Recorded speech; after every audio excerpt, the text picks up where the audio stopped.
Hey brewers, it's Friday. Good to see you again, we're back. We got a lot of requests for a Pina Colada version 2. I also made a lot of those requests myself. I really liked it. And like all I did before was, we just kind of like took the Pina Colada cream and the base and just threw it into some Skulls Light and then threw some lactose at it later after fermentation. It was a little chunky, it was fucking good. But I just knew instantly that this was something I wanted to do again and wanted to kind of refine it because it was kind of a lark, but it was like, damn, this is fucking good. I love pina coladas myself, so I'm like, let's get something. We ended up doing like a sort of a cream ale style. That's what the consensus seemed to be. I 100% agree with that. So we ended up doing 5 pounds of two-row, lots of flakes, flakes, 2.5 pounds of oat flakes, 1 pound of corn flakes, pound of lactose in there. We did some rice hulls too because of the extreme amount of flakes, and like I never really did rice hulls much before, but now like I already brewed. Okay, so full disclosure, I already brewed the all grain version. We're not gonna put you through a brew day, but we're also gonna, people said, well, why don't you compare it? It's not like you had an original idea, Brad. I know there's lots of pina colada beers out there, but also we called it Pina Colada, straight up jacked this from our friends at Mangrove Jacks. So I figured we'd at least give this one a day in court as well. We sell a lot of these. We also did, so this one comes with M54, so we did M54. Even though it says US05 on my recipe sheet here, we did M54 just to match them up. We're doing them both in our SS BrewTech brew buckets. So let us give her, okay? What else did we do? So we're gonna put the lactose in the boil this time, instead of in the fermenter, which obviously is what you should do, but again, it was just kind of a weird experiment last time. Sabro hops, and yeah, I don't know why there's US05 in this bag. We're not using US05. Whoops. So, moving along to our Pina Colada. I don't know, we're gonna open this up. I don't know if there's a flavor pack in here or if it's the pineapple and coconut is just in the brew. I guess we're gonna see once we open it up. It wants you to do, it wants me to do 2.64 pounds of malt extract. Okay, so I'm gonna go grab 1 more pound because I only grabbed 2 of our Breeze Light. Interesting. So yeah, that's what we're gonna do, 5%er. So it's gonna be pretty light. Let's open it up. These bags, you always gotta be aware that you don't wanna cut it like down here, you wanna cut it right at the top. So that's where our yeast pack's gonna be, and if there's any flavor packs or anything in there, that's where they're gonna be.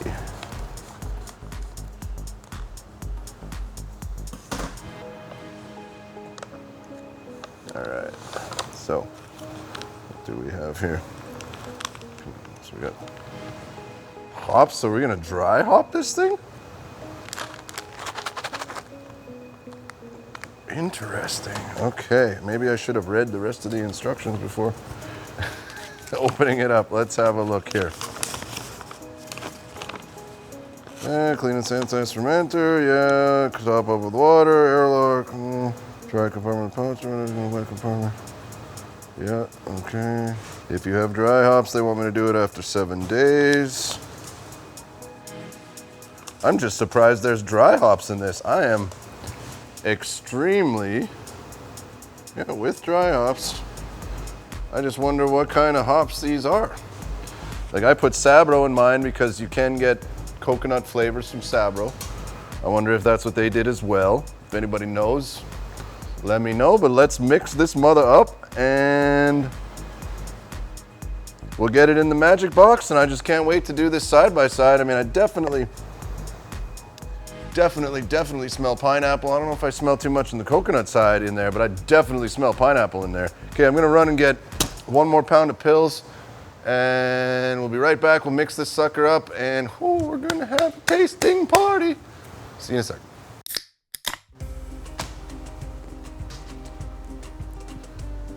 All right, so I'm gonna start this off like I always do with these type of kits.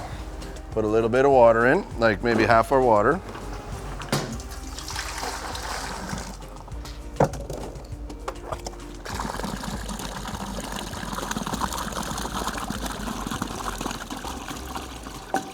That's a little more than half, but we'll be good. I want to check what's our total batch size on this guy, because I recently did one. Okay, so this one's 23 liter batch. So we're just gonna follow it. I mean, we're gonna put it in a corny, which means we're gonna be wasting some, or maybe I'll do a couple bottles, but probably not. But we're gonna just do it according to instructions. We're not gonna modify it just yet. I always recommend, you know, unless you know what you're dealing with, you start off by modifying things unless you know what they taste like in the first place. That's just kind of how I do things. So let us do. Sanitize those babies, get them in there. Yeah, we'll start with the juice.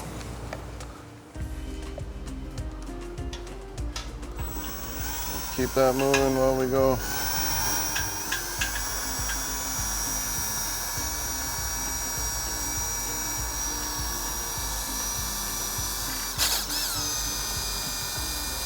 If you don't have one of these wine whips or stir sticks or degassing rods or whatever you want to call them, definitely worth the 20 bucks. If you're going to be doing a lot of canned brews or pouch brews or wine kits, it's just makes things so much easier. All right. The thing about the pouch, which makes the pouch better than the can, you can kind of give it a little squeeze, a little one of these. Get that last bit out. Kind of like toothpaste. It's another thing where if you want to put it in some warm water and make it flow a little better, it'll certainly help. Kevin, get rid of that. I think you know it. All right. And we'll double sanitize our scissors just because.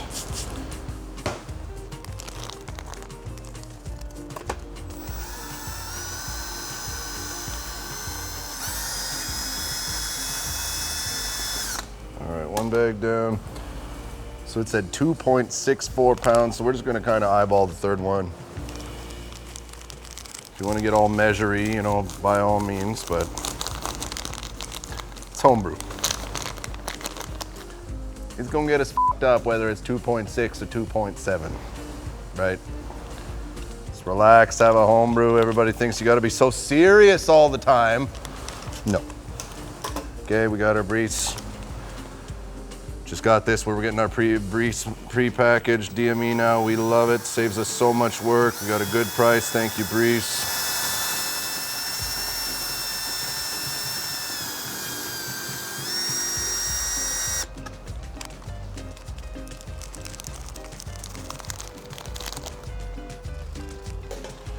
All right, and we're just gonna guess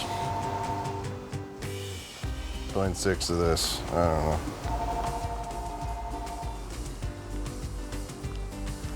Something like that. Seems reasonable.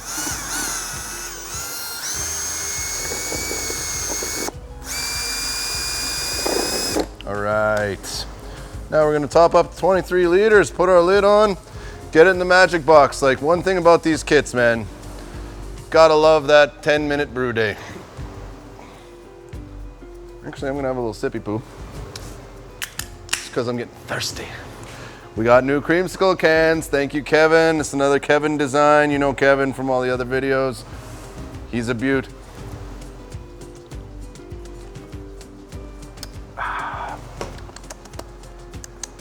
Very nice, very nice, very nice. Okay, what am I doing? Oh yeah, topping up 23 liters.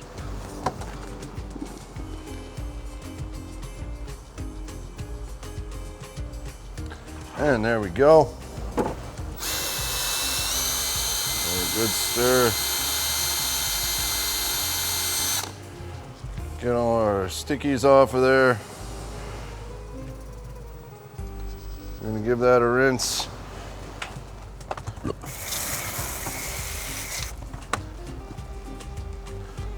I need this guy. In a minute. Okay. Give this a spray again. Never hurts.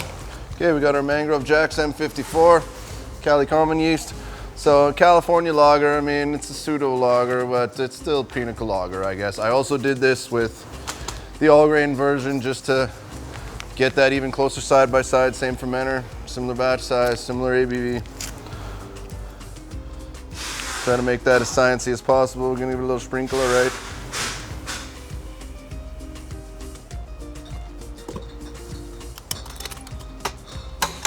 And then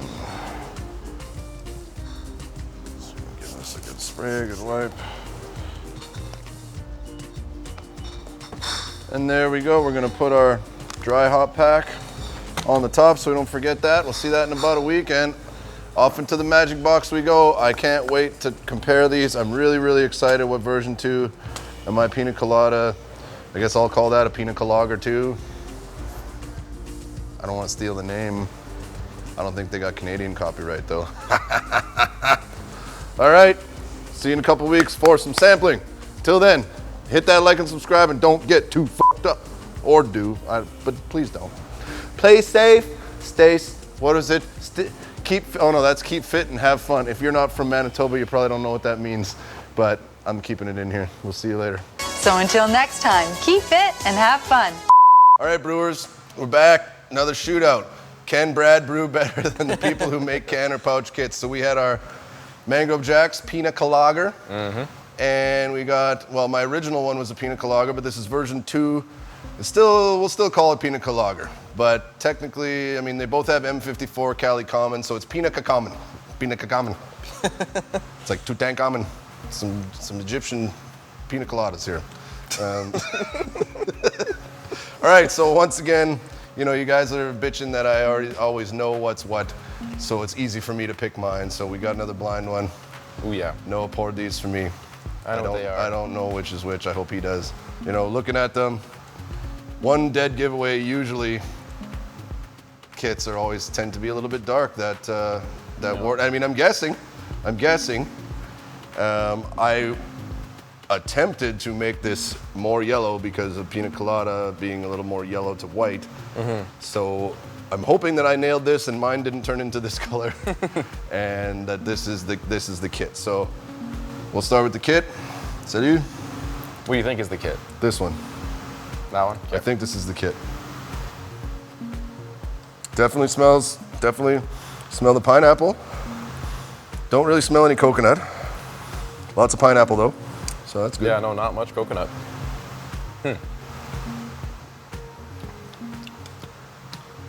Not too bad. Little acidic. Yeah. Not really getting any coconut at all. A lot of pineapple though. Lots of pineapple. There's something on the back end I'm not really that much of a fan of. Don't know what that is. You know what it is? Couldn't tell you. It's a weird aftertaste though. It just sits there. A little bit of a strange aftertaste. Okay, moving on. All right, so now we got this one. This one is like, I'd say a little bit closer to the color. I mean, usually your Pina Coladas are like white, but it's kind of hard to make white beer, like straight up white. Like you got your wits and you got your white stouts, which are not white. I don't know if you knew that. They're not brown. Okay. So this one, okay, totally the opposite. Not a ton of pineapple, just very faint pineapple, but tons of coconut. Mostly coconut, yeah. Mostly coconut. Interesting. Okay, so let's have a little sippy poo.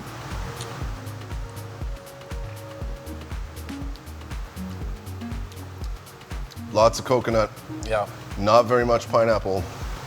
No. But I mean, I find Pina Coladas to be more coconut than pineapple, like when you have a proper one. Yeah.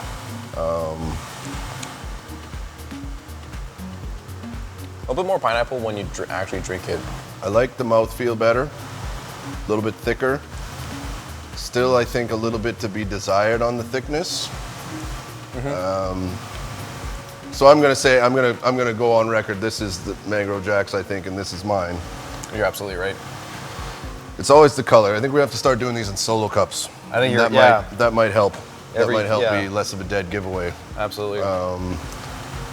Now, to make this the way that you want it to like thicken it up, would you just add more like lactose or? Well, I mean, I put a pound of lactose in. I was thinking I could do 2 pounds lactose, and just maybe double up on the flakes again. Yeah.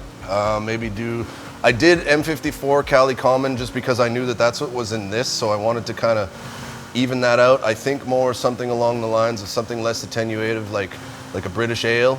You know, something that you'd use more for a stout. Yeah. I think, or you know, or like a British mild or something would be a little bit better. Like your common yeast is kind of a pseudo lager, so it's going to dry it out pretty good. We're going to do a version 3 because one day I think I want to do this as a commercial version. So we're going to. That'd be nice. It's definitely better than when I just dumped that essence into Skull's Light. Like I like the taste, but it was just like Pina Colada water. No. This is getting thicker. It's getting there. Maybe even try, like, if we're going to put a bit more lactose in, I'll probably put a bit more hops as well.